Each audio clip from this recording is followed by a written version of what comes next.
We have all gathered here today to commemorate the rich legacy of the Parliament of India in this historic Central Hall.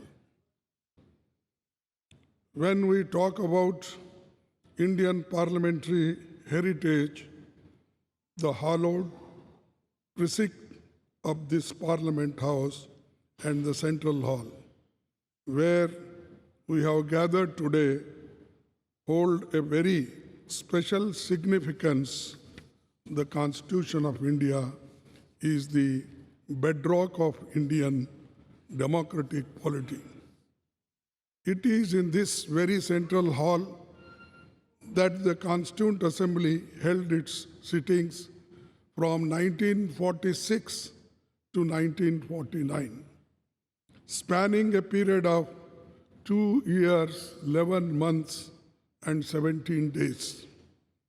Today, we humbly recall the phenomenal contributions made by Dr. Rajendra Prasad, the first President of India, Pandit Jawaharlal Nehru ji, the first Prime Minister, and architect of modern India, Sardar Vallabhbhai Patel, the first Home Minister of India, and Dr. B.R. Ambedkar, architect of Indian Constitution. It is also an occasion to recall with gratitude the contributions of Sri G.V. Malvankar, Dr. Sarvapalli Radhakrishnan, and also acknowledge the collective contribution by members of the Constituent Assembly, Provisional Parliament, and first and all subsequent Lok Sabha. This Central Hall was witness to Pandit Nehru's tryst with destiny speech on the eve of India's independence. And yesterday, the Prime Minister also mentioned this in his speech. I'm thankful to you because you remembered this historic speech on this yesterday's occasion.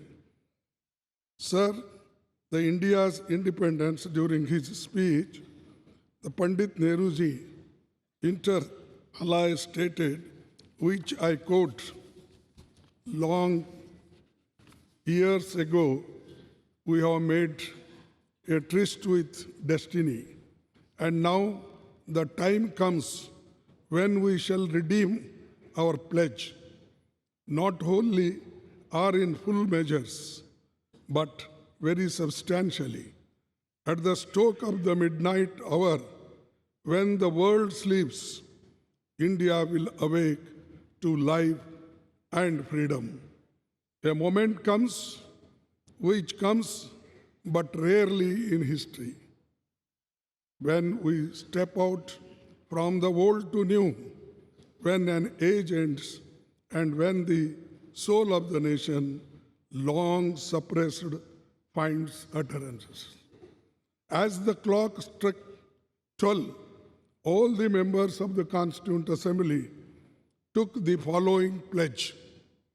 At this solemn moment, when the people of India, through suffering and sacrifices, have secured freedom, I, a member of the Constituent Assembly, do dedicate myself in all humility to the service of India and her people, to the end that this ancient land attain her rightful and honored place in the world, and make her full and willing contribution to the promotion of the world peace and the welfare of the mankind. These words spoken on the day of this historic speech of Pandit Jawaharlal Nehru ji. I wish to emphasize at this juncture that this is all due to the collective and dedicated effort by parliamentarians cutting across the party lines over the past 7.5 decades. This rich legacy has formed a strong foundation for India's growth as a powerful democratic nation. Every nook and corner of the Parliament House has witnessed the evolution of our parliamentary democracy over the past 75 years. As we bid adieu to the Parliament House and move to the new Parliament building today, I am overwhelmed with emotions and tinge of pathos.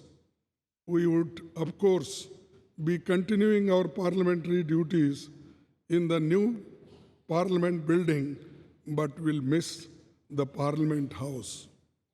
The success of the institution lies in the upholding constitutional values and ideals. The idea that institutions are sacrosanct and essential for the success is a fundamental principle in governance and development. We should commit ourselves to adhere to and preserving the constitutional values and parliamentary traditions as the country moves ahead in effectively performing parliamentary duties and in our endeavors for the growth of our nation. To build this country, forgetting our parties, political parties, we should be one to build the nation, to protect the nation, to protect the Constitution, to protect the democracy. This must be our aim. With these words and one quote I will say, no man can be grateful at the cost of his honor. No woman can be grateful at the cost of her chastity. And no nation can be grateful at the cost of its liberty. So to protect our liberty, to protect our integrity, we must work all together. That is the only way to build the nation. Thank you. Jai Hind.